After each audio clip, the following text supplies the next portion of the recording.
감사합니다. 네.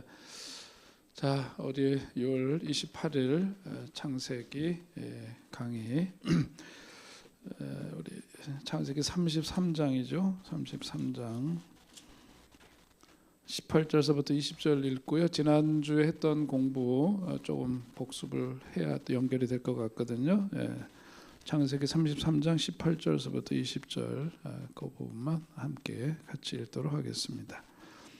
야곱이 밧닷마람에서부터 평안히 가나안 땅 세겜에 이르러 그 성읍 앞에 장막을 치고 그가 장막을 친 밭을 세겜의 아버지 하몰의 아들들의 손에서 베크시타에 샀으며 거기에 제단을 쌓고 그 이름을 엘엘로의 이스라엘이라 불렀더라. 아멘. 우리 지난번에 그 야곱과 에서가 뜨겁게 만나는 감동적인 장면, 또 거기에 따른 말씀들을 함께 우리가 보셨는데요. 거기서 이제 대별되는 것은 이제 에서와 야곱인데, 야곱에 대한 말씀 지난번에 보면서 에서는 어떤 사람이었다 딱 보니까 뒤끝이 없다. 우리 쉽게 말해서 이제 그런 말씀을 드렸죠. 뒤끝이 없다는 것은 성격이 좋다, 그렇게도 말씀드릴 수가 있고요. 그럼에도 불구하고 왜 헤어졌느냐, 야곱은 왜 떠났냐고 이제 다시 이따가 다루도록 하겠고요. 지난 시간에 했던 거에서 자, 이렇게 뒤끝이 없다, 성격이 좋다 하는데 그것과는 반대되는 게 있어요, 그죠? 그건 뭐냐면 고질적인 뭐 때문에? 고질적인 자기 비평 때문이다. 자, 거기에 그 특징들을 보니까 왜 그러냐, 왜 이제 그 고질적이라는 건 뭐예요? 떠나지 않고 그것과 함께 사는 거죠. 그렇게 아주 고질적으로 자기 자신에 대해서 비평적인 그 원인이 뭘까?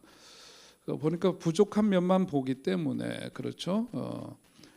부족한 면을 보는 것 때문에 자기에게도 좋은 점이 분명히 있을 거예요. 그런데 그거보다는 그렇지 않은 점을 주목하기 때문이고, 또 뭐 때문에? 비교하기 때문이다, 그런 말씀 드렸죠. 늘 비교를 합니다. 그런 것이 고질적인 자기의 비평의 특징입니다.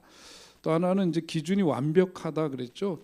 자기 기준이 너무 완벽하다 보니까, 자, 완벽한 것에 우리가 성경에서도 강조하지만 하나님 우리로 하여금 완벽한 사람이 되라 그래요? 아니죠. 온전한 사람이 되라 그러죠. 그러니까 완벽한 사람이 아니고 뭐냐면 성숙한 사람, 그게 온전한 사람입니다. 그렇기 때문에 퍼펙트가 아니라 항상 뭐냐면 maturity, 어떤 그 성숙함, 그것이 온전함이고, 하나님이 우리 인간에게 요구하시는 것은 그런 것이다. 성장과 더불어서 삶의 폭과 깊이가, 넓이가 더해지는 삶, 그게 이제 어떤 성숙한 삶이라고 할 수 있겠죠. 자, 그런데 이게 이제 완벽을 추구하다 보면은 거기에 도달하지 못해요. 그러니까 우리가 이제 바리새인들도 계속해서 기만적인 게 뭡니까?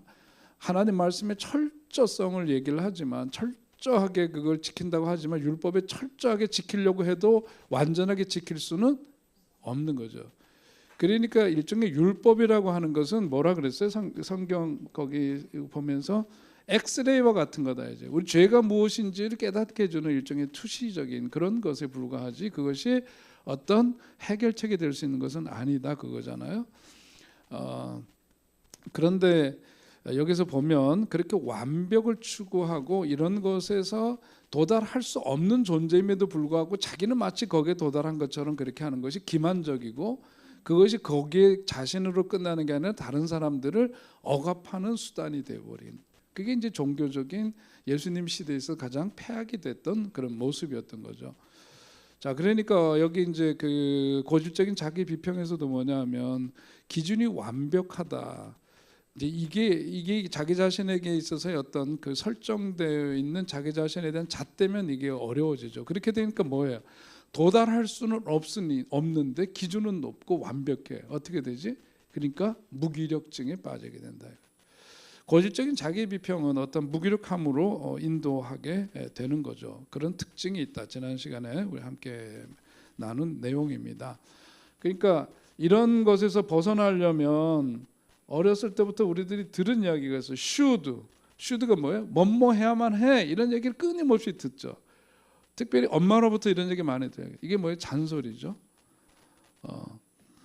이 계속해서 이제 그 소리를 계속해서 이제 듣다 보니까 그것이 뭐가 됐대요? 우리한테 임프린팅 얘기했죠, 그죠?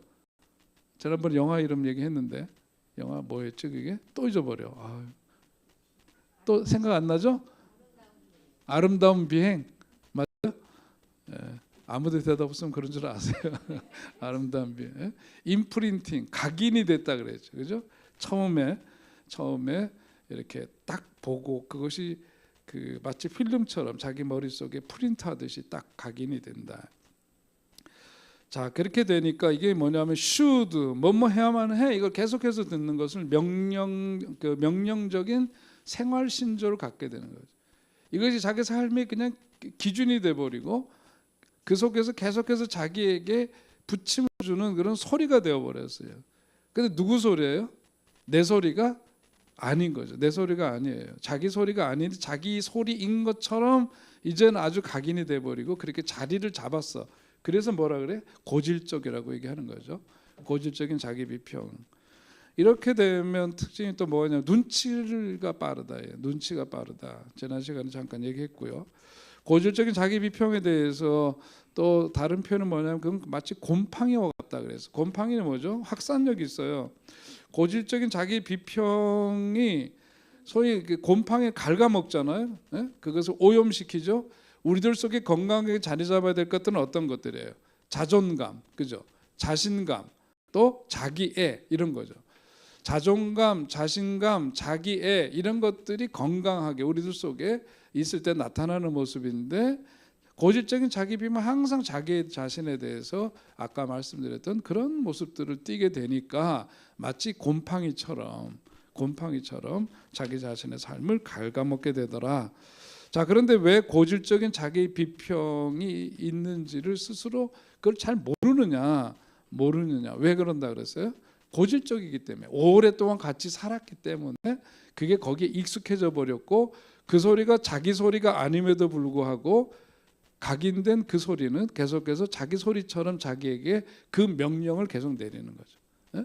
그 고질적인 자기 비평이에요. 자, 그러니까 오랫동안 데리고 살다 보니까 그게 진짜 내가 데리고 살아야 될 놈인 줄 착각하고 살아가고 있는 거죠.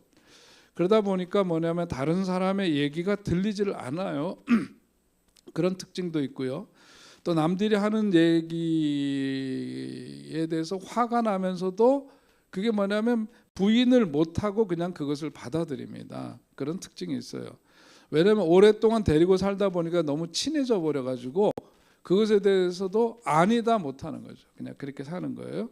그래서 내 속에 어떤 그 비난의 소리도 그렇게 길들여져 있다 보니까 없어지면 허전해서 시어머니하고 갈등, 시어머니의 잔소리, 시어머니의 이거 그런데 시어머니가 막상 돌아가시고 나니까 뭔가 허전해지고 그리워지고 이런 것이 다 이것의 발로다. 이것의 원인한 것이다. 그런 말씀을 드렸습니다. 그게 허탈해지고 그런 거죠. 자, 이렇게 되면 고질적인 자기 비평이 왜가 문제되느냐면요. 이 사람은 성경을 볼 때도 그래요. 성경을 우리는 지금 어떻게 봐요? 매일 성경 통독하고 계시나요? 새벽 기도회 때 그 부분만 읽는 건 아니겠죠? 이 자신 없는 표정들, 그 몇 절 읽고서는 나 오늘 띄었다 그러면 절대로 안 돼요. 5번 읽으신 분은 뭐냐면 통독을 쭉 하고 또 읽고 이렇게 하는 방법도 있지만 하루에 그것을 여러 번 읽는 거죠. 매일 쉼 없이 그렇게 해서 매일매일 그렇게 읽고 나가면 지금 여러분 표정을 보니까 몇 주 건너뛴 걸 어떻게 아셨지? 이런 게 다 몇 주 건너뛰었죠? 우리 중에 분명히 딱 2 사람이 있어요. 내가 보기엔. 그런 성경을 뭐냐면 통전적으로 읽어야 돼요. 이단들이 하는 게 항상 그 부분을 떼어내서 자기들의 논리에 말씀을 끼워 맞춰주죠. 그거는 말씀을 대하는 태도가 아니에요. 말씀, 하나님 말씀, 그러니까 성서라고도 얘기하지만 성경, 경전이죠. 하나님의 말씀이 수록되어 있는 거룩한 책이란 말이에요. 그러니까 뭐냐면 우리가 그것을 자기의 기호에 따라서 떼어서 보면 안 되고 통으로 봐야 돼. 그래서 내 친구 조병호 박사는 그 통성경을 가지고 이제까지 그걸 그냥 히트치고 있어요. 통으로 성경 읽는 거, 그건 아주 좋은 관점입니다. 그래서 영어로 표현하자면 인테그리티가 있어야 된다는 거죠. 성경을 보면서 어떤 관점이 생겨야 되고 전체를 통과해야 돼. 부분만 보면은 하나님은 대단히 잔인한 분이세요. 그죠? 구약에서 보면 완전히 거기 어린아이로부터 뭐 완전히 어떻게 해야 돼? 멸절시켜야. 멸절이 뭐예요? 오늘날 그걸로 하자면 제노사이드, 인종 말살 정책이에요. 예? 잔인한 얘기죠. 통전적으로 성경을 보지 않으면 하나님은 너무 잔인하고 무섭고 악해요. 그런 점에서 보자면 이건 뭐 불경스러운 표현 같지만은 그 부분만 보면 그렇다는데, 그런데 성경은 통전적으로 봐야 되죠. 고질적인 자기 비평, 고질적인 어떤 자기 자신에 대한 이런 비평적 시각이 고착화되어 있는 사람들은 성경을 보더라도 꼭 그런 부분만 보는, 예? 자기에게 어떤 비관적이라든지 독이 되는 그런 말씀을 보는 거죠. 성경이 뭐 독이 되는 말씀이냐, 그게 아니라 자기가 떼어서 그것만 보니까. 예수님이 일으키신 거에도 뭐냐면 전후 문맥을 항상 성경은 봐야 돼. 그래서 설교할 때도 그렇고 항상 보는 게 뭘 얘기를 해요? 컨텍스트, 그 상황을 먼저 이해해야 되죠. 그죠? 상황을 이야기하지 않으면은 우리가, 그래서 예를 들면 욥기에 나오는 말씀도 내 시작은 미약하나 내 나중은 창대하리라, 이런 게 사실은 욥이 한 말은 아니죠. 그죠? 욥에 대해서 반박하는 친구 얘기고, 그 맥락을 이해하면은 우리들이 지금 이렇게 적용하면서 쓰는 것과는 좀 다른 자리에 있는 말씀이긴 해요. 그러나 우리는 그 부분만 떼가지고 편의적으로 보는 부분도 물론 있는데, 자기 그 고질적인 자기 비평은 그야말로 이 성경을 읽는데 뽑아서 아주 자신을 비난하는 그런 부분만, 그러니까 뭐냐면 성경을 읽으면서 은혜를 받고 그것이 자기에게 기쁜 소식이 되고 자기 삶을 일으키는 말씀이 아니라 계속해서 뭘 집어넣어? 죄의식을 불러일으키죠. 말씀을 보니까 너무 항상 그 죄의식에서부터 벗어날 수 없고 자기 비난적인 이런 부분만 계속해서 붙들게 되는 오류를 범하게 된다 이거죠. 그래서 우리가 이제 묵상을 한다 그러면, 묵상이 뭐예요? 묵상이라고 하는 것은 말씀, 쉽게 말하면 말씀 안에 우리가 머무는 거죠. 그죠? 그래서 아침에 성경을 읽고 묵상을 한다. 큐티를 하거나 이러면 말씀을 읽고 그다음에 어떻게 해요? 또 읽으면서 마음으로 읽고, 그러다 보면 그것이 내 말씀이 내 마음속에서 머물게 되면서 그 여러 읽은 말씀 가운데서 그것이 특정 단어든 어떤 의미 있는 어떤 문장이든 또 아니면은 그 속에서 이것을 기초한 무언가가 내 속에서 탁 떠오르게 되고, 그것이 내 마음을, 내 영혼을 붙들게 돼요. 그래서 그 말씀이 때로는 우리들에게 성찰을 주면서 우리 자신의 그림자를 보게도 하고 새로운 깨달음을 주기도 하고 그 속에서 뭔가 용기를 얻기도 하고 자기의 어떤 감추어져 있던 그런 부분들을 다시 보여줘서 드러나게 하고 어둠 속에 있던 것이 빛으로 나오게, 그런 게 말씀에 머물게 되면서 나타나게 되는 거죠. 그래서 신앙생활을 잘한다, 저 사람 신앙생활 잘한다라고 하는 거는 신앙의 연륜이 더해가면서 이거 자기 고질적인 자기 비평이 아니라 뭐죠? 이것과는 반대되는 거 뭐예요? 밝아져요. 사람이 밝아져야 돼. 예수님 믿으면 믿을수록 얼굴 근육이 굳어진다? 잘못 믿고 있는 거예요. 그죠? 잘못 믿고 있는 거예요. 예수님 믿으면서 삶이 평화로워지고 밝아지고 이게 당연한 건데, 예수님 믿으니까 처음에는 물론이지 이런 게 있죠. 내가 못 보고 의식하지 못했던 죄가 보여. 그런 죄인임을 고백해. 그런데 거기에서 끝나면 그거는 복음이 아니지. 예수님으로 말미암아 우리가 그 모든 죄가 사유함을 받고 이제 거듭난 인생 된 거예요. 그렇죠? 존재의 어떤 새로운 변화와 혁명이 일어나서 살게 된 거죠. 그게 뭐예요? 크리스찬이잖아요. 그런데 뭐냐면 그럼에도 불구하고 그 이후에 신앙생활을 보니까 항상 죄의식에서 떠날 줄은 모르고 그렇게 살아간다. 아니지. 그거는 아닌 거죠. 예수님을 알아가면 알아갈수록 그 경외감은 물론, 그 경외감이라고 하는 것이 우리들에게 어떤 두려움만 있는 게 아니라 우리들을 한없이 끝없는 사랑으로 우리를 품어주시고 사랑해주시는 그 하나님의 사랑을 만나게 되는 건데, 그렇지 않고 그러면 칙칙해지지 사람이. 그죠? 믿으면 믿을수록 칙칙해 사람이. 믿으면 믿을수록 어두워, 무거워. 세상 고난 다 지어지고 있는 것처럼 그렇게 폼 잡고 산다? 아니다, 그거죠. 아니다. 신앙생활 하면 성격이 밝아지면 잘하고 있는 거다, 그렇게 이해를 해야 합니다. 자, 그래서 이제 지난 시간 여기까지 어느 정도 얘기했던 거고요. 그 다음에 그 자기 비평으로 인해서 손상된 자기 존중감에 대해서 우리가 살펴보려고 하는데, 자, 그 어떤 낮은 존중감, 자기 존중감이 낮아지는데 보니까 상황에 의해서 그런 게 있어요. 그것은 뭐냐면 특정 영역에서만 자신감을 얘기하는 그런 경우가 있죠. 예를 들면 우리가 바깥에서 직장 생활은 잘하는데 완전히 살려면 젬병이야, 뭐 이런 얘기 하잖아요. 예? 근데 다 잘할 수 있어요? 그건 환경적인 요인이 있는 거잖아요, 그죠?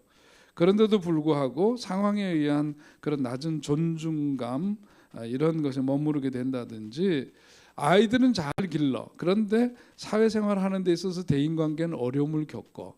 그럴 수 있어요, 없어요? 그럴 수 있는 거죠. 그럴 수 있는데 이런 경우, 부분적으로 이런 경우에는 치료가 쉽다는 거죠. 왜냐하면 자기에게 뭐가 왜곡된 인지를 하고 있는지를 그것을 이렇게 잡아주면 되니까 그런 부분에서 벗어나는 것은 어려운 일이 아니다. 그런데 뭐냐면 성격적인 문제로 인해서 낮은 존중감을 갖게 되는 경우, 이제 이런 거가 이제 좀 더 고질적인 거고 문제가 되죠. 이건 뭐냐면 기본적으로 성격적인 거라고 하는 건 뭐냐면 자기 자신에 대해서 뭐냐면 자기 자신 자체를 싫어하는 거예요. 자, 우리가 성격이라고 하는 거는 어떻게 형성되죠? 성격이라고 하는 거는, 성격이 뭐예요? 근데 성격이 갑자기 너무 쉬운 얘기하면 뻥해지지. 원래 그 단어로 정리하는 건 어려워. 성격이라고 하는 것은 태어나면서부터 어떤 그 영향을 받은 그런 삶의 결과로 나타나는 어떤 삶의 인격이죠. 그런 걸 성격인데, 보통 우리가 성격과 기질을 나눠서도 생각하지만 우리들이 이제 이렇게 일반적으로 쓰는 언어에 보면은 기질도 그 속에 포함된다고 보는 게 좋죠. 기질은 뭐예요? 태어나면서부터 유전적으로 갖고 태어나는 거예요. 그건 기질이라고 하는 거고요. 성격이라고 하는 것은 태어나면서도 환경적인 요인에 의해서 어떤 그 형성된 습관 같은 겁니다. 그런 거 이제 성격인데, 그래서 항상 제가 예를 드는 거 이거잖아요. 네, 오늘 50살까지 살았던 삶을 이런 직육면체로 본다면 이게 이제 성격의 문제. 이게 뭐냐면 계속해서 쌓여진 거잖아요. 또 적분 공식 기억나나요? 적분. 수학하면은 갑자기 굳어지는 얼굴과 머리는 무엇 때문인고. 오늘의 나의 삶을 이렇게 표현한다 하면, 나라고 하는 것은 나와 너와의 관계가 오랫동안 이렇게 쌓여진 거죠. 그죠? 그래서 적분이라는, 적분이 뭐고 미분은 뭐예요? 미분은 계속 나누는 거고 적분은 계속해서 쌓여진 거고, 그렇죠? 그래서 오늘은 나의 성격이라고 하는 것을 성격이라고도 하고 나타나는 어떤 일종의 행위, 비헤비어, 행동 양식이라고 하는 것은, 여러분 이게 뭐냐면 여기서 말하는 dx는 뭐냐면 면적을 말하는 거예요. 면적. fx라고 하는 것은 뭐냐면 가로 세로 요걸 통해서 요게 나오잖아요. 그러니까 나와 너와의 관계가 dx라고 하는 것은 그 면적이 계속해서 얼마, 태어나는 순간서부터 50세면 50세까지 어떻게 했다? 인테그랄, 이건 뭐예요? 쌓여졌다, 그거거든요. 쌓여졌다. 요게 계속해서 쌓여진 결과다, 그런 거죠. 그러니까 오늘 저 사람의 어떤 행동, 성격 이런 거는 어느 날 아침 형성된 게 아니라 오랜 세월 동안 형성된 거니까, 그만큼 여기에서 파편화돼 있고 떨어져 나가거나 상처 입은 이런 부분들이 복구되거나 원하는 어떤 모습을 되찾아가는 데 있어서는 어떻게 시간이 그만큼 많이 걸린다. 그래서 성격을 고친다. 어떤 사람이 야, 나 성격 완전히 변했다. 뻥이다. 예, 한마디로. 예? 성격이 변했다. 이거는 뻥이다. 예. 성격이나 이런 건 하루아침 변하는 게 절대로 아니에요. 더군다나 그 속에 기질까지 포함되어 있는 그것은 뭐냐면 DNA가 물려받은 거예요. 그거는 변하는 게 아니에요. 성격은 변화시킬 수가 있죠. 부분적으로. 수정해 갈 수가 있어요. 근데 긴 여로를 가는 거죠. 큰 여행자처럼. 그래서 태어나면서 특별히 이 부분에 어렸을 때 여기서 애착관계의 중요성 굉장히 많이 강조했는데 여기서 영향을 받은 것들에서 형성된 것들이 수정되어지는 긴 여정을 사실은 어떻게 보면 우리가 여행자처럼 가는 거라고도 할 수 있을 거예요. 그렇게 많은 시간이 걸리는 거죠. 그러니까 이게 성격적인 문제로 인해서 자존감이 상실된 그런 경우들, 그런 경우가 어떻게 될 거냐? 뭐가 필요할까요? 대부분 이렇게 해서 파편화되고 이렇게 떨어져 나고 상처 입은 거는 복구가 되려면 우리들의 마음이 뭔가 힘들고 상처 있고 뭔가 왜곡돼 있고 이런 거를 복원하려면 뭐가 가장 필요해요? 예? 지지. 떼찌 하는 그거 말고 지지와 또 칭찬. 저는 여러분 속으로 해도 다 들려요. 무슨 말씀을 하는지가 다 들려요. 이쪽 귀는 멀었지만 소모지기가 돼가지고 다 들려요. 그렇게 지지해주고 칭찬해주고 이런 것들을 통해서 이것이 복원이 되고 그러는데 이것이 가장 좋은 길이 뭐냐면 그게 신앙생활이에요. 그게 신앙생활이에요. 일찍 만날수록 좋죠. 신앙생활이 갖고 있는 강점이 바로 그런 거고 신앙생활을 하는데 근데 뭐냐면 건강한 교회에서 건강한 영적인 지도자를 만나고 건강한 성도들을 만나야 돼. 그래서 자기 자신의 삶을 지지해주고 칭찬해주고 격려해주고 인정해주는 사람들과 함께 사는 게 중요해. 이단이 갖고 있는 거예요. 병적인 집단인 거거든요. 뭔가 하는 그 여자 막 패잖아 사람. 그런데 거기 것도 막 이게 뭐죠? 가장 종교적인 부분에서 그 교주와 소위 그것을 따르는 추종자들의 결합의 가장 최악은 뭐냐면 세디스트, 가학적인 지도자와 피학적인 팔로워들, 그 뭐라 그래? 추종자들이 만난 결합이 가장 그 비극적인 거죠.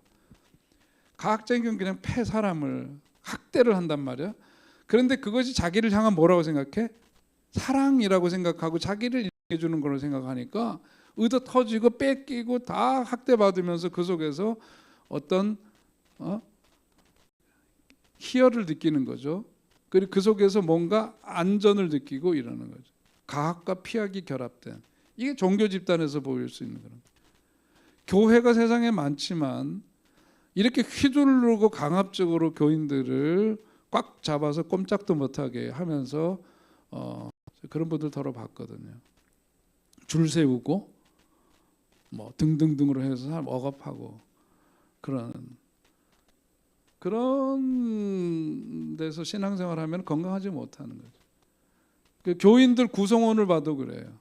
그런 것에 익숙해져 있고 길들여져 있는 사람들이 있는 병적인 집단들이 있습니다. 교회지만 다 똑같은 교회가 아니잖아요. 그죠? 그렇죠? 네. 여러분들 스스로에 대해서는 어떻게 생각하시고 우리 교회 괜찮죠? 자뻑이라 그러나 이런 걸 뭐라 그래? 네? 교인들 다 똑같을 수는 없어요. 저마다의 그 개성들이 많고 국민교육 헌장에도 있잖아요. 그죠? 저마다의 뭐를 갖고 태어났다고 한번 외워볼까요? 국민교육 우리는 민족 중흥의 역사를 띠고 이 땅에 태어났다. 조상의 빛난 너를 오늘에 되살려. 안으로 자주도 뭐야? 갑자기 이게 막히네. 저도 마음 편하면 다 외울 수 있어요 지금도. 자, 이게 보면 이게 뭐냐면 종교, 신앙생활이 그런 점에서 굉장히 필요하다. 사람은 이럴 수도 있고 저럴 수도 있는데 보니까 살아계신 우리 주님과 인격적인 만남이 있고 나면 한없이 우리를 품어주시는 주님의 품, 그 속에서 산다라고 하는 것이 얼마나 내 인생에 있어서 가장 귀한 선물인가 하는 것을 깨닫게 되는 거죠. 자, 그런데 사람들은 뭐냐면 여기에 다시 얘기해도 고질적이 돼 버리잖아요. 그러면 이렇게 해서 건강한 공동체를 만나고 건강한 지도자를 만나고 건강한 주변의 사람들을 두는 이런 삶을 택하는 것이 지가 살 길인데, 대개 보면은 여기에 길들이는 사람들은 반대로 택하더라. 반대로 택하더라. 병든 자화상을 갖게 됨으로써 어떤 그 아이러니컬하게도 자기가 힘든 곳을 찾아가더라 그거예요. 참 그게 묘해요. 그러니까 뭐냐면 어린 시절의 반복에서부터 벗어나지 못하는 거죠. 예, 그런 문제가 있어요. 자, 그 어떻게 되느냐? 이 바깥으로부터 주어지는 지지, 칭찬, 인정받음 이런 건데, 바깥에서 주어지는 건 잘 될 때도 있고 아닐 때도 있고 그렇잖아요. 가장 좋은 방법은 뭐예요? 자기가 자기 자신에 대해, 이걸 뭐라 그래요? 자기 밑줄 쫙 돼지꼬리 뭔가 이거 자기 연민이라는 거, 셀프 컴패션이라는 거. 이게 자기 연민을 키워주는 것, 그 중요한 겁니다. 자기 연민을 그러면 어떻게 키워줘야 되나? 자기 연민을 어떻게 키워줄 거냐? 우리 전에도 있지만 우리 자신의 그거 할 때 공부했죠? 성인 아동 공부할 때, 맞아요? 어덜트 차일드, 성인 아이 공부할 때 우리 속에 누가 있대? 아이가 있다 그랬잖아요. 우리 속에 내 안에 내가 아이인 내가 있어요. 자, 자기 연민을 어떻게 키울 수 있느냐 하면, 내가 보기 싫은 내가 있어요, 없어요? 내가 보기 싫은 내가 있어요. 그런데 그 애가 내 안에 있기 때문에 다른 사람에게 의존할 게 아니라 자기가 그 아이를 어떻게 해줘야 돼? 끌어안아줘야 된다 이거지. 자기 연민에. 자기가 자기를 끌어안아주지 않으면, 그러면서 남한테 구걸을 하듯이 누가 해줬으면 하고 다니면 그게 이제 병적인 의존성. 야곱은 그런 점에서 병적인 의존성에서 벗어난 건강한 사람이 되었어요. 그러니까 누구랑? 에서와 결별할 수 있는 거예요. 그건 이따가 얘기하고. 자, 그래서 이게 뭐냐면 내 안에 있는 그 자기 그 싫은 그 아이죠. 싫은 아이예요. 내가 봐도 내가 싫어. 그런데 그 아이를 누가 품어줘야 되느냐? 내가 품어줘야 되고, 그러다 보면은 뭐가 되느냐? 꼴보기 싫었던 내 자신이 자꾸 들여다보고 안아주다 보니까 어떻게 돼? 볼만해지는 거예요. 예? 내 안에 내가 볼만해져요. 볼만하다고 느낌이 와요. 그게 뭐예요? 자기 셀프 컴패션이에요. 자기 연민이고요. 그러면 이거를 어떻게 하느냐? 자기가 자기 아이를, 자기 자신의 내면을 들여다보면서 그런 게 이제, 그래서 이따가 이제 대화, 내적 대화, 그 얘기가 이제 그렇게 연결되는 건데, 자, 이게 이제 쉽지가 않으니까 훈련이 필요하잖아요. 그런데 그게 잘 안 되니까 쉽게 하는 방법 중에 하나는 뭐냐면 사진을 놓고 하는 거지. 자기 사진을 보고 하는 거예요. 자기 사진 중에서 자기가 제일 보기 싫어하는 사진이 있어요, 없어요? 요즘은 없지. 다 앱 깔고 다니니까 없어. 아예 초기에 없애버리더라고 보니까. 그죠? 찍을 때부터 특수 그 앱을 동원시켜 가지고 아예 원판 자체가 안 나타나게 만들더라고. 아, 기가 막혀. 저 없어요, 근데. 그런데 자기가 제일 보기 싫어하는 사진을 마주해요. 아셨어요? 어려운 일인가요? 그리고 그 사진과 뭘 해? 대화를 하는. 그 사진과 대화를 해요. 그 다음에는 뭐냐면 가장 싫어했던 사진에서부터 점점 그 다음에는 그 다음 미운 사진으로 이행해 가면서 자기가 안 되면 사진을 보고 얘기해. 그건 할 수 있잖아요, 그죠? 그건 더 쉬워요. 제가 별거 다 가르쳐줘요 지금. 거울 보면서 아침에 역시 나는 뭐 이거 하지만 조금 이상해 그거는. 근데 이건 뭐냐면 깊은 내면의 대화. 아침에 나오면서 얼굴 다 뜯는 다음에 화장하고 딱 얼굴 보면서 역시 너라는 사람은 뭐 이제 이런 거 이거 자꾸 하면 안 돼요. 예? 그러다가 이제 나르시스트가 되는 거예요. 그러면 그것도 병적인 걸로 흘러가기 때문에 그런 거 하지 말고 내면의 대화를 해요. 자기와의 대화. 자, 이렇게 대화를 하는 것 자체가 뭐냐면 자기 안으로 들어가는 가장 쉬운 방법입니다. 그것이 필요해요.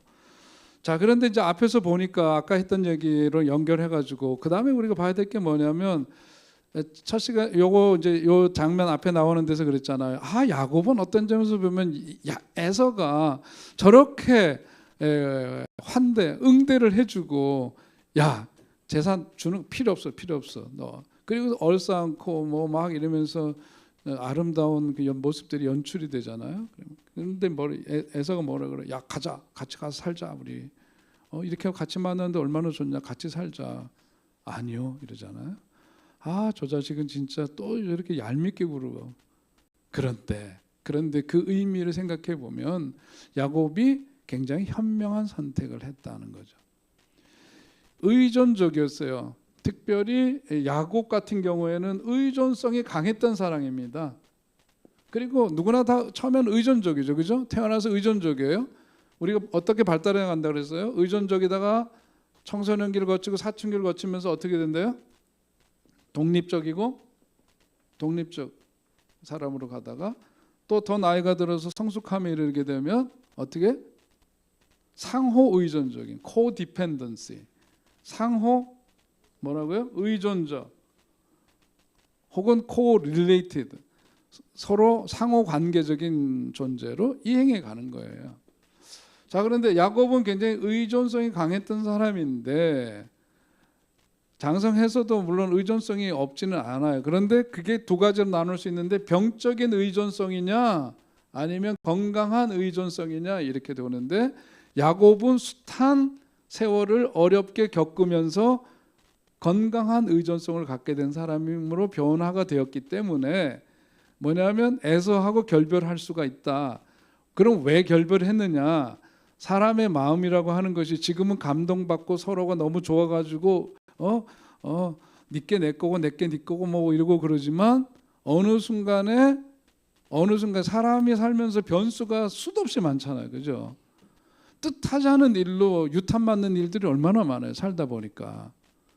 자, 그렇게 보면 살다가 언제 마음이 변할지 모르고 그 가운데 뭐가 있어요? 이 지금 에서가 참 괜찮고 뒤끝 없는 사람이지만 그 마음에 우리가 겉으로 드러나는 어떤 자아, 겉으로 드러나는 일종의 페르소나, 제일 껍데기 말고 그 안에 있는 우리가 의식하는 부분 말고 무의식이 훨씬 더, 이건 어마어마하게 큰 거, 비교가 안 되게 큰 거거든.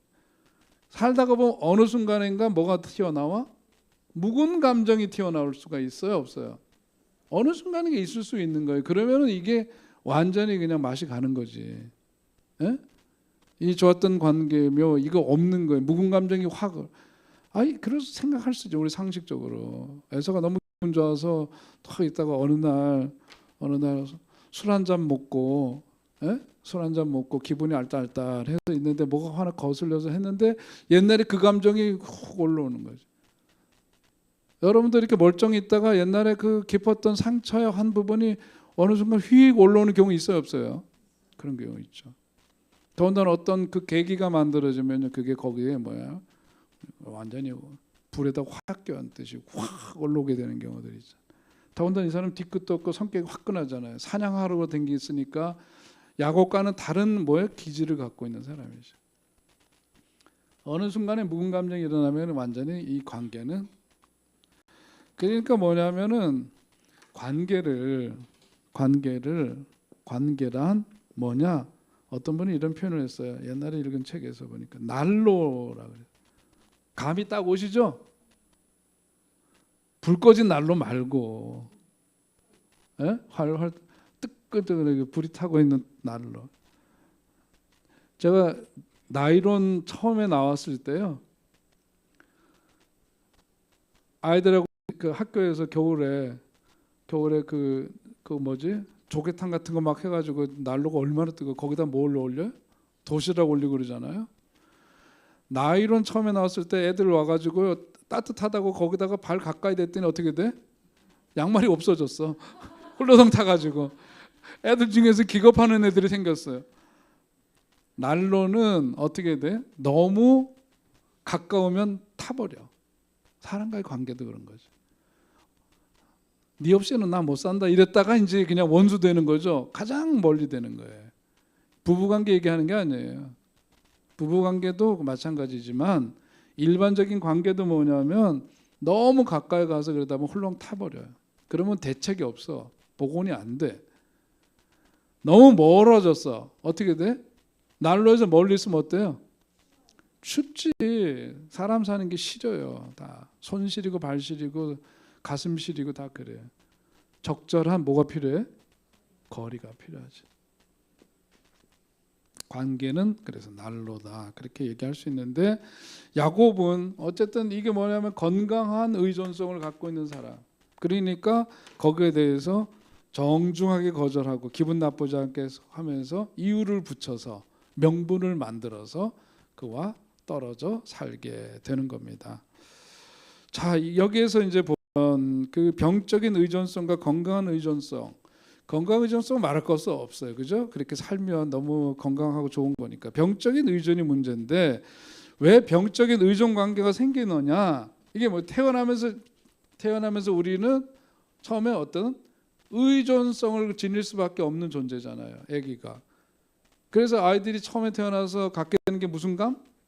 전능감이라고 얘기한 게 그거죠. 철저하게 의존적인데 그것이 다 자기가 전능하기 때문에 이루어지는 일이라고 착각을 하니까 이제 서서히 성장하면서 벗어나지만 이런 거죠. 야곱도 마찬가지로 이런 사람이었는데 건강하게 됐다. 그것이 뭐냐면 그만큼 세월이 이렇게 여기서 말하는 이 세월을 겪는 동안에 그 라반을 비롯해서 겪었던 여러 가지 사건과 일들이 그 사람으로 하여금 여기서부터 벗어나게 만들어서 건강한 의존성을 갖게 된 겁니다. 자, 그런데 이렇지 못한 병적인 관계는 전폭적으로 아이들이 어렸을 때의 애정을 여기서 뭐예요? 경험을 해야 돼요. 애착이 여기서 충분히 형성이 되어야 하는 거죠. 그런 엄마처럼 전능한 존재가 늘 자기 문제를 해결해 주었는데 이게 뭐냐면은 그렇지 못한 경우에 어렸을 때 엄마 혹은 주 양육자로부터 애착 관계가 충분히 형성되지 못했을 때 혹은 보살핌을 받지 못하거나 어떻게 보면은 결정적으로 치명적인 거부를 당한 경험이 있거나 이랬을 때 이런 사람들은 뭐냐면 끊임없이 자기 곁에 누군가가 있어주기를 바라요. 있어주기를 바라죠. 그러니까 이런 분들이 뭐냐면 사람과의 관계는 건강하게 이렇게 만나야 되는데 난 너 없이 못 살아 이런 거죠. 사실 이건 굉장히 어떻게 느낌이 드세요? 자식한테도 이러시면요 자식이 멀어집니다. 내가 너 없이 어떻게 사냐 이렇게 얘기를 하면은요 해주는 거 없어도 부담스럽죠. 부부관계 잘 모르겠어요. 이게 이 표현이 그런 거거든요. 너 없이는 못 살아. 이게 어떻게 보면은 굉장히 부담스러운 언어잖아요. 근데 너 없이는 못 살아 그랬어. 관계 속에서 야, 너 없이는 내가 어떻게 사냐 그랬는데 그 관계 대상이 없어졌어. 그럼 어떻게 될까? 다 잊어버려요. 새로운 의존적 대상을 빨리 찾아야 뭐가 생겨? 살 길이 생겨요. 그러니까 억압된 의존성의 방향이 바뀌는 거죠. 빨리 바뀝니다. 자, 이렇게 병적인 의존적인 관계가 서로에게 이것이 다 서로에게 위험한 관계입니다. 이런 관계에 소위 말해서 여기 고질적이라고 그랬잖아요. 고착이 되면 내면의 어떤 좋은 성향들 이런 것들이 발전하기가 어려워요. 거기에 묶이게 되고 성장을 할 수가 없고 발전할 수가 없습니다. 그러니까 어떻게 되느냐 하면 다른 거 없어요. 큰 좌절을 겪거나 홀로 서는 경험을 해야 돼. 홀로 서는 경험을 해야 돼. 상황적으로도 그렇게 살 수밖에 없는 상황도 있겠거니와 그래서 혼자 여행 떠나보는 게 굉장히 중요한 거죠. 특별히 아이들 같은 경우에 너무 의존적 이러면은 이제 떼어 보내는 밀어서 홀로 세상에 버려진 느낌을 받게 될 때에 심리적인 독립감을 비로소 경험하게 되는 거죠. 그 첫걸음을 하게 되는 거예요. 그런데 이게 안 하려고 그러지. 그런데 여기 있는 사람들은 늘 주춤거리면서 그걸 안 하려고 그러죠. 그런 거겠죠. 자, 그런데 야곱은 의존성이 강한 사람이었지만 혹독한 세월이 그를 건강한 의존성을 가진 사람으로 만들었고 형의 그늘에서 떠나서 자기만의 세상을 만드는 지도자가 되었다. 그겁니다. 이게 굉장히 중요한 부분이죠. 그래서 그를 통해서 하나님이 어떻게 하나님 갖고 계신 그 계획을 펼치시잖아요. 그를 통해서 이 과정이 있었기 때문에 최선책이 아니라 차선책이었는데 차선책인 야곱을 통해서 이러한 과정, 그 집을 떠나가지고 돌베개를 베고 잠을 자는 그때서부터 쭉 이어지는 그 세월 동안 이렇게 변화시켜서 결국은 민족을 형성케 되고 하나님이 계획하시는 역사에 쓰임받는 종이 될 수가 있었다 하는 것을 보여줍니다. 자, 그러니까 여기에서 이제 우리가 보면서 아까 얘기했던 그런 성격이라고 하는 게 부모로부터 물려받은 어떤 그런 유전적인 기질과 더불어서 태어나면서부터 특별히 청소년기까지 부모로부터 양육하면서 받은 영향들 이런 것이 이제 성격을 형성하게 되는데 이런 부분들이 크게 수정되지 않고 크게 바뀌지 않더라. 조금씩. 그래서 이게 항상 저는 저희 강의를 듣는 분들은 항상 이 그림을 생각하면서 그러니까 뭐냐면 조급할 것 없고요. 부흥회 가서 은혜 받았다고 해서 사람이 완전히 어느 날 성격이 근본적으로 바뀌느냐? 바뀔 수도 없거니와 그럴 필요도 없어요. 자기 속에 있는 좋은 강점과 좋은 점들을 드러내고 그걸 잘 활용하면서 살면 되는 거거든요. 그죠? 왜 내가 아닌 너로 살아야 돼? 그죠? 아무리 장기래 박사님 훌륭해도 내가 다 장기래가 돼야 돼? 그런 건 아니잖아요. 그죠? 건강한 삶은 뭐냐면 나는 하나님이 내게 주신 소명을 쫓아서 내 삶을 잘 살면 되는 거고 그런 거죠. 그러니까 자기가 성격이 바뀌었다, 근본적으로 바뀌었다, 망상입니다. 애들 말로는 뻥 까는 거고 좋은 말로는 허풍치는 거고 그런 거죠. 자기가 볼 때 그렇게 해주면 그런 건 아니다. 물론 변화의 과정은 통해서 우리는 이렇게 자라가야 되죠. 고린도전서 얘기하고 있는 것처럼 우리는 그렇게 성숙한 신앙인으로 자라가야 돼. 그러니까 사도 바울도 뭐라 그래요? 자기가 과거에는 생각하는 것이 뭐 같았대? 어린아이와 같았다고 고백하잖아요. 자, 이런 부분들을 염두에 두시면서 우리가 기억해야 되는 것은 뭐냐면 모든 사람에게는 어떤 그 성격의 유형들이 여러 개 있는데 그런 여러 유형의 성격들이 조금씩 다 섞여 있다. 여러분 MBTI 많이 요즘 뭔 얘기하면 연예인들도 MBTI 얘기하고 어딜 가도 MBTI 무슨 MBTI 유행인가? 우리나라 유행도 빨라. 그게 그러는 거죠. 여러분 그런 거 별거 아니에요. 그거 맞을 확률은 20-30%예요. 그리고 그것으로 특정화될 수 없어요. 근본적으로 그것을 나누는 건 뭐냐면 어떤 그 사람이 안고 있는 정신적인 문제나 이런 것들을 뭔가 이렇게 치료한다든지 이럴 경우에 장애가 있다거나 이럴 경우에는 그것을 어떤 분류하는 도구로 썼던 그런 거거든요. 근데 우리 속에는 뭐냐면 MBTI 경험수가 몇 가지가 나올까요? 16가지가 나오겠지. 애니어그램은 9가지가 나오겠죠. 그런데 이게 뭐냐면 그 기질들이 조금씩 다양하게 분포돼서 그중에 어떤 특정 부분들이 확대되어 있고 그것이 더 두드러지게 나타날 뿐인 거죠. 그러니까 이런 인위적으로 분류해내는 무슨 유형이다 이런 식으로 말하는 것은 그건 학자들에 의해서 만든 거예요. 왜냐하면 그렇게 분류를 해야 되잖아요. 연구한다는 건 뭐예요? 개념화해야 되잖아요. 그죠? 이런 것들을 개념화하고 분류하고 이래야 되니까 학문적이고 편의적으로 인간성에 접근해 나가는 수단인 건데 이것을 이렇게 규정하면 나는 뭐냐면 그때서부터 그런 사람이 되는 거예요. 누가 얘기했지? 히포크라테스가 얘기했나? 사람의 어떤 체액에 따라서 다혈질, 담즙질, 점액질, 우울질 이런 걸로 나눈다며. 여러분 다혈질인 사람이 다혈질만 있어요? 다혈질만 있냐고. 다른 것도 다 있어요. 근데 그게 두드러지는 것뿐이지. 성경에 나오는 대표적인 다혈질 누구? 베드로. 어우 완전히 종잡을 수가 없지. 다혈질. 대표적으로 담즙질의 사람은 누구예요? 에? 에? 목사님 말고요. 좀 농담한 거예요. 되게 보면 저기 바울이죠. 사도 바울 같은 게 담즙질이라 얘기를 하고 그렇습니다. 우울질 대표적인 게 모세 보면 아우 징징거 아니라 그러잖아 자꾸. 아우 그 우울질이. 점액질 이런 사람들은 대표적으로 누굴 꼽아? 아브라함이죠. 별거 다 알아 여러분. 아브라함 같은 사람. 그런데 이렇게 얘기하는 것도 그런 기질이 도드라져 보여서 그것도 성경에 있는 몇 개의 정보를 가지고 그렇게 얘기하는 거지.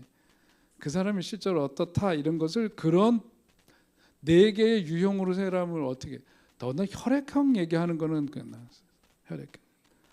O형은 어떻고 A형은 어떻고 그거는 정말 과학적인 어떤 신빙성이 진짜 없다고 봐요. 그러니까 여러 가지로 우리가 인간을 유형화하는 거 그건 잘못하면 뭐냐면 그 사람의 성격을 그 틀 속에 올가매는 것 같아요. 예. 그런 거기 때문에 조심해야 되고 그럼에도 불구하고 이렇게 하는 이유는 아까 말씀드린 것처럼 그 사람의 성격적인 특징 안에 장차 그 사람이 살아가야 될 어떤 여정이 함축되어 있기 때문에 기본적인 성향이나 이런 것들을 알기 위해서 쓰는 도구에 불과한 거다 그런 거죠.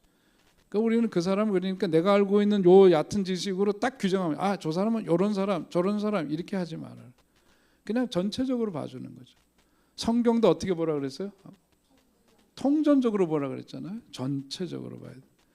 마찬가지로 사람도 뭐냐면 그 사람의 그 성품인 걸 전체적으로 이렇게 같이 이렇게 돼야 되는데 자기가 갖고 있는 그걸로 프레임을 씌우면 안 돼.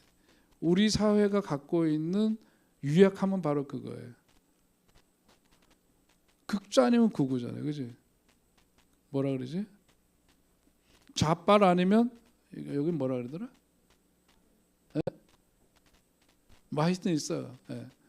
이런 걸로 이렇게 그냥 나누잖아요, 규정하잖아요.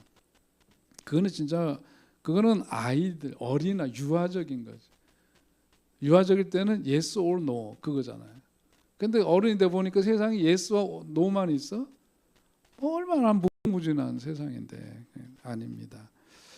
자, 그러면서 오늘 이제 그 우리가 읽은 18장 18절 20절 그 뒤에 나오는 이제 그런 얘기로 쭉 가면은요. 자, 여기서 어떤 변화가 나타나게 되느냐면 장막을 치죠. 이제 헤어진 다음에 야곱이 장막을 치고 재산을 모으고 땅을 샀다 하는 표현이 거기에 나옵니다. 그동안 이 삶은 뭐냐면 이스라엘 사람들의 기본적인 삶은 유목민이었어요 원래, 그죠? 자, 땅을 샀다라고 하는 건 뭐죠? 정착한다는 얘기죠. 정착을 해요. 농경민족으로 살아간다는 거죠.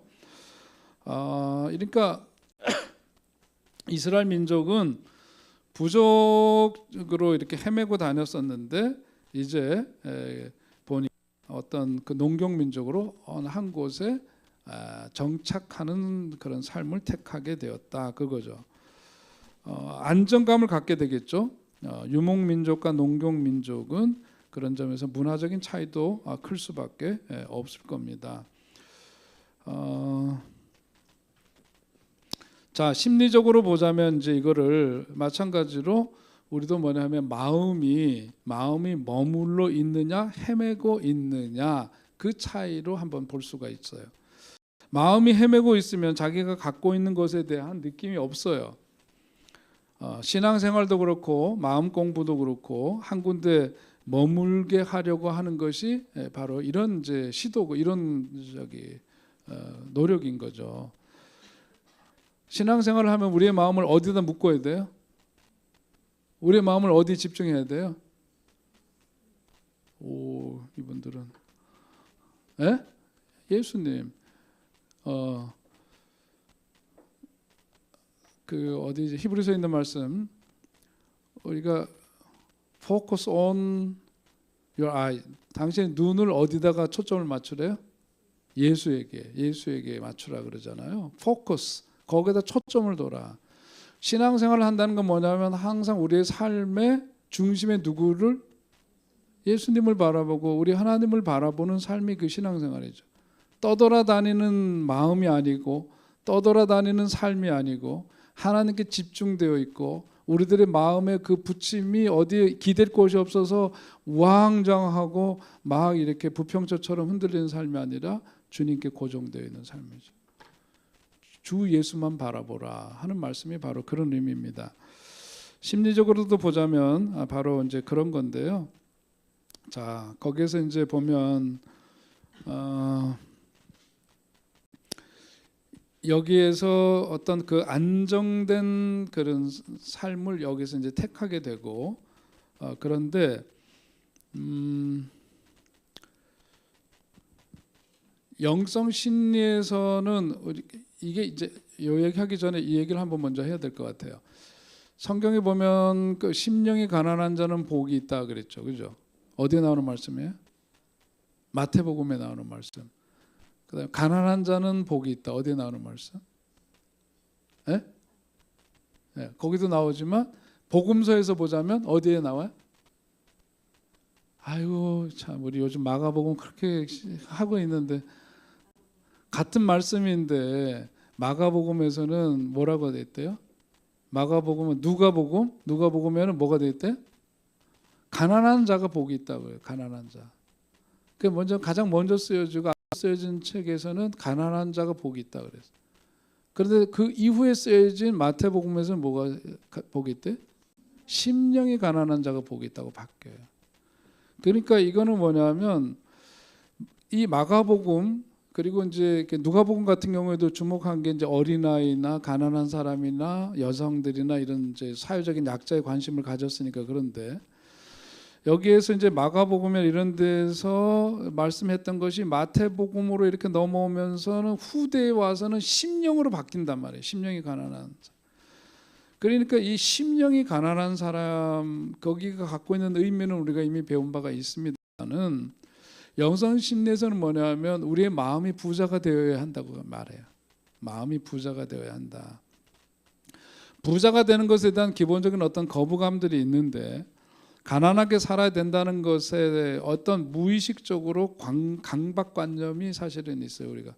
그래서 옛날에 청빈의 삶을 살아야 되고 그게 이제 신앙인의 삶이고 이런 것에 의해서 이제 그 주어졌던 생각들이 그렇게 고착이 돼서 그런데 심리적으로 보자면 마음이 부자라고 하는 것 이것이 갖고 있는 의미는 뭐냐면 마음이 부자다. 지금 여기에 머물러야 된다 하는 그런 뜻입니다. 지금 여기에 머물러야 한다. 그러니까 그 상담을 할 때 보면 특별히 이제 가정 주부들이 가지고 있는 감정 중에서 제일 많은 게 뭐냐면 답답함이에요. 답답함. 왜 답답하지? 내 마음대로 안 되니까. 누가? 남편이. 또 누가? 자식 놈들이. 놈들만 그런지 모르겠지만 아무튼 네. 자식들이 그렇고 그렇죠. 또 누가 마음대로 안 돼요? 시월드가. 시월드도 자기 마음대로 안 되잖아요. 그죠? 자, 내 마음대로 하고 싶은 거 못 해요. 나를 억압하고 참는 것이 많아지고 그래서 방어 기제를 많이 쓰게 되니까 뭐 해야 돼? 답답한 거죠. 삶이 답답해요. 내 마음대로 안 될 때 답답한데 그 상태를 그냥 둘 수는 없죠. 그러니까 뭐냐면 이것에 적응을 합니다. 적응을 하게 되는데 자기가 원해서 하는 게 아니라 그 상황에 그냥 맞춰 살아야 되니까 적응을 하는 거니까 뭐가 생겨? 스트레스가 생기지. 아우 똑똑한 학생들이에요. 그냥 척척 나오는 스트레스가 생기고 이 스트레스를 덜 받고 내가 살아야 할 길을 알려주는 것 그게 뭐냐면 내면의 내적인 탐색 과정이에요. 네? 앞에 얘기 쭉 따라오셨죠? 지금 얘기한 거 쭉 따라오셨죠? 네, 이렇게 해서 그것을 해결하기 위해서 들여다봐야 되는 게 있다. 그것이 내면의 탐색 과정이다. 스트레스를 덜 받고 내가 살아야 할 길을 찾아야 돼요. 그걸 알려주는 길이 내면의 탐색 과정인데 이 내면의 탐색 과정이라고 하는 것은 내적인 그 치유를 얻기 위해서 그것이 치유를 받기 위해서 들여다봐야 될 게 있어요. 그게 바로 뭐냐면 무의식이에요. 이게 바로 무의식입니다. 그래서 심리학자들은 이 무의식을 은총이라고도 얘기를 하고 그러는데요. 내적인 자유를 얻기 위해서는 이 무의식을 잘 활용해야 되고, 또 무의식 안에는 내가 묻어둔 것들이 굉장히 많이 있는데, 또 한편으로는 이 무의식은 어린아이와 같다고도 그렇게 이야기를 합니다. 내가 갖고 있는 많은 감정들 중에서 안 좋은 것들을 미워하면 그것이 이제 기형아가 된다고 하는데요. 그 꿈속에 괴물들이 나타나고 그러는 것은 뭐냐면 내 마음 안에서 그것을 버린 아이들이라고 그렇게 이야기를 해요. 그렇게 해석을 합니다. 그 아이들이 자기를 드러내기 위해서 어디에 나타나? 꿈에 나타나 가지고 휘젓는 거죠. 그래서 우리가 이제 심리적인 얘기를 하는 건데요. 이것이 옛날 이제 그 옛날 어른들, 옛날 분들, 지금도 그런 분들이 없지는 않겠지만, 그러니까 뭐냐면 그런 무의식에 있는 이런 것들을 자기 스스로가 어떻게 할 수가 없어서 그걸 끄집어내서 뭔가 그걸 풀어내야 돼. 그래서 등장한 게 뭐예요? 그게 굿이야. 그게 굿이라고. 굿 좋다 그런 거 말고요. 덩덕쿵 하는 굿, 그게 이제 그런 거. 저는 하는 거 봤어요. 어렸을 때 본 적. 우리 집에서 굿은 안 했어요. 우리는 굿은 하지 않고, 우리 어머니 불교 사찰에 열심히 다니시고 비나이다 많이 하셨지만, 굿하고 있는 거는 우리 아버님이 그거는 절대로 용납을 안 하셨어요. 그래서 굿은 하지는 않았는데, 굿이 갖고 있는 효과는 뭐냐면 자기 마음 안에 있는 흉한 것들에 대해서, 그게 뭐냐, 대신 그 굿판 버리는 사람들이 뭐냐면 대화를 거는 거. 그러면서 막 애기 소리도 내고, 드라마에서 보셨잖아. 막 애기 소리도 내고 막 그 대신 이렇게 막 그 하고 그러잖아요. 그게 뭐냐면, 이게 뭐냐, 무의식 속에 있는 그걸 끄집어내서 이제 우리가 이제 심리적으로 이렇게 해석을 해보면 이제 그런 거죠. 그런 원리인 거예요. 그래서 이게 왜 이렇게 뭐가 안 되고 이렇게 억눌고 답답하고 그러냐 그랬더니 아버지 때문이래. 아버지 때문이래. 그러면서 이제 아버지하고의 관계에 뭔가가 있었겠죠. 그러니까 막 굿판을 벌이니까 뭘 불러내? 거기서 무당이 이제 뭘 보내는 아버지 목소리 내고 그러면서 뭐 이제 됐다 뭐 이러면서 해갖고 이제 거기서 이제 굿판 벌리고 돈 갖다 바치고 그렇게 해서 종결 짓고 그러는 거잖아요. 이상한가? 이런 얘기를. 근데 이게 이제 심리적으로 사람들이 그래서 그렇게 하는 과정이라는 거죠. 그걸 풀어내는 과정이다, 그런 거예요. 자, 내적으로 내 마음이 편해지려면 내가 버린 아이들, 내 무의식 속에 근데 어디 가고 있어요, 이게. 이걸 불러내야 된다. 내가 마주해야 된다 이거죠. 이것을 마주해야 돼. 이것을 불러줘야 된다. 그리고 그것과 뭘 해야 돼? 대화를 나눠야 된다. 아까 우리 그 얘기하면서 뭐라 그랬어요? 자기 대화 얘기했잖아요. 자기 내면의 아이를 불러내서 그 아이와 더불어 이야기해야 되고, 그 아이를 끌어안아 줘야 하고 그래야 된다. 그게 잘 안 되니까 뭘 동원했어? 사진을 동원하고 그랬잖아요. 그런 것처럼 그렇습니다. 자, 이렇게 하기 때문에 우리 속에는 이런 내적인 대화가 자기가 지금 살아가면서 직면하고 이런 문제를 풀어내는 데서 굉장히 중요한 수단이고 통로가 되는 거죠. 대화가 중요해요. 인간 관계에서도 대화가 중요한데, 우리가 살아가면서는 세 가지의 관계의 대화가 필요해요. 첫째, 하나님과 나와의 관계 속에서의 대화. 나와 너와의 관계 속에서, 그리고 나와의 관계. 이 세 가지 관계 속에서의 대화가 필요합니다. 이것이 하나님과의 관계와 더불어서 너의 관계, 나의 관계, 이런 부분들이 여기 있는 내가, 나와 하나님, 나와 너, 나와 나, 이 관계를 다 함께 갖고 있어요. 건강하게. 이 관계가 건강해져야 내가 심리적으로 뭐가 생길까? 안정감이 생기는 겁니다. 자, 이것이 이제 우리가 기본적으로 알아야 될 원리인데요. 특별히 나와의 그 대화, 그걸 뭐라고 불러요? 내적 대화라고 얘기를 하는 거죠.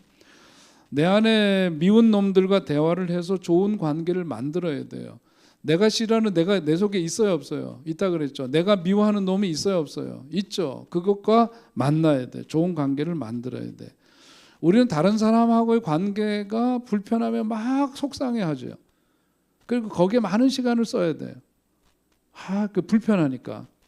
그런데 더 중요한 게 뭐냐면 나와의 관계가 원만하고 사이가 좋아야 되는데 나는 나를 무시해. 그런데 당장 눈에 보이고 생활하면서 걸리는 거는 남이야. 그러니까 그 사람하고의 불편함만 가지고 그냥 그렇게 하고 있어요. 근데 내가 나와의 관계가 편안하면 다른 사람과의 관계도 편안해질 수 있어요.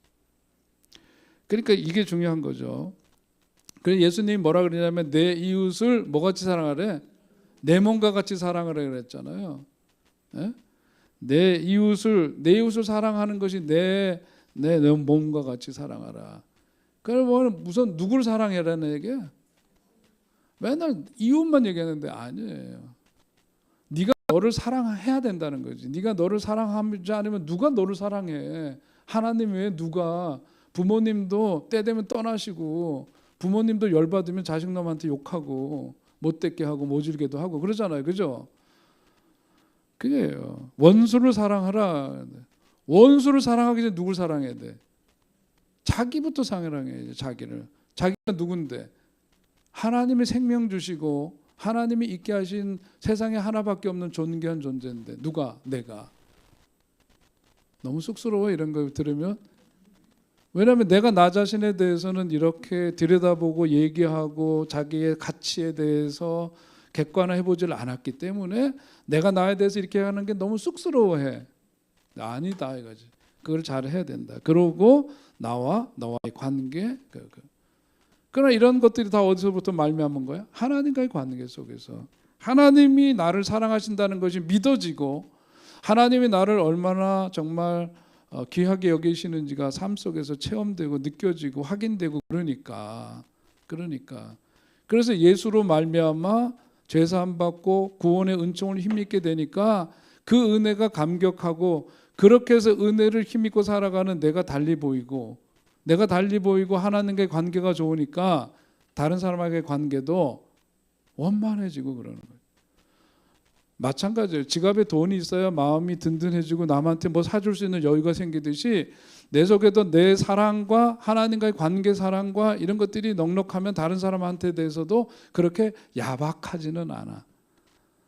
다른 사람들한테 야박한 사람들이 있어요. 마음 쓰는 게 모진 사람들이 있죠. 못된 인간들이. 왜 이렇게 힘줘 얘기하는지 모르겠지만 여러분 그런 사람들 뭐냐면 자기 자신하고 사이가 안 좋아요. 그게 자기가 자기 자신에 대해서 못마땅한 게 너무 많아요. 자기가 싫은 게 너무 많아요. 그러니까 뭐냐면 그게 불편해요. 근데 못 느끼죠. 어디에 있어요? 여기 있어요. 근데 이거 불러내서 얘를 만나줘야 되고 얘를 불러내줘야 되고 때로는 뭐냐면 사이좋게 지내기가 쑥스러우면 이름이라도 만들어줘야 돼. 이름 부르는 게 쉽죠. 그죠? 거머시기. 예? 뭐 이름이 붙으면 부르기도 낫고 대화하기가 낫잖아. 이름을 붙여줘라. 자, 그래서 내적 대화라고 하는 것은 무슨 일이 있을 때 내 안에 들어오는 감정과 대화하는 거예요. 아시겠어요? 다시 내적 대화란 무슨 일이 있을 때 내 안에 올라오는 무엇과 감정과 대화를 하는 거죠. 그러니까 우리는 뭐냐면 항상 들은 말이 착하게 살아라, 올바르게 살아라, 참고 살아라, 이렇게 살아라, should 뭐뭐 해야만 한다 이런 것 그런 거가 아니라 그런 게 아니죠. 자기 자신의 그 감정을 들여다봐주고 만나주고 그래야 돼.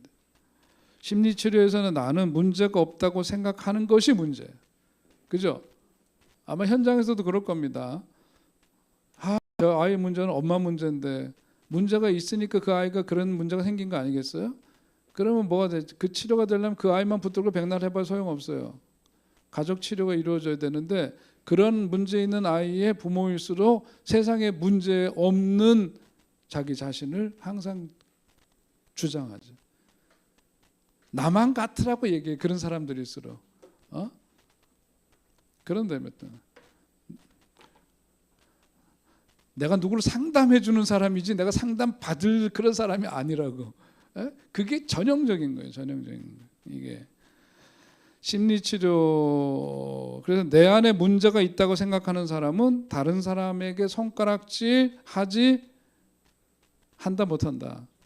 못하죠. 자기 안에 문제가 있다는 것을 인정하니까 다른 사람에 대해서 그렇게 함부로 얘기 못해요. 내 안에 문제가 없다고 생각하면 다른 사람 함부로 손가락질하죠. 그런데 그게 문제인 거지. 그게 문제인 거지. 대화는 곧 이해입니다. 대화는 곧 이해다. 내 안에 감정과 대화를 시작하면 불편한 내 감정을 그냥 데리고 사는 겁니다. 내 안에 있는 그 감정을 그대로 보고 기분이 안 좋아도 후회하지는 않죠. 화가 줄어들게 되는데 이것이 뭐냐면 이게 뭐냐? 이해. 이게 이해. 자기 이해 들어보셨죠? 자기가 자기를 이해해 주지 않으면 남이 자기를 이해해 주길 바라는 건 넌센스. 대화를 하는 이유는 뭐냐면 내적 대화를 하는 건 바로 뭐냐면 자기가 자기를 이해해 주기 위해서예요. 내적인 관계, 외적인 관계 원리는 동일합니다. 시간이 되어서 여기까지만 하겠고요. 지났네. 내적 대화 다음 시간에 조금 더 하고 다음으로 넘어가겠는데 오늘 여러분 공부 같이 하면서 저 자신을 포함해서 여러분 스스로 자기 안을 내면을 들여다보고 자기와의 그 내적인 대화를 통해서 여러분들 좀 더 자유로워지시고 편안해지시기 바라고 그럴 때 다른 사람하고의 관계도 좋아질 거예요. 그런 은혜가 있게 되시기 바랍니다. 하나님 아버지 은혜를 감사합니다. 오늘 또 이렇게 좀 만남 주심을 감사합니다. 함께 배우고 나누는 이런 일들이 내 삶을 정직하게 다시 돌아보는 자리가 되게 하시고 또 이전에 살았던 삶의 방식 그대로 그저 그것이 옳은 줄 알고 살았던 삶에서부터 더 한층 발전되고 성숙하고 성장하는 삶으로 이어질 수 있도록 인도하여 주시옵소서. 예수님의 이름으로 기도하옵나이다. 아멘. 수고하셨습니다. 네.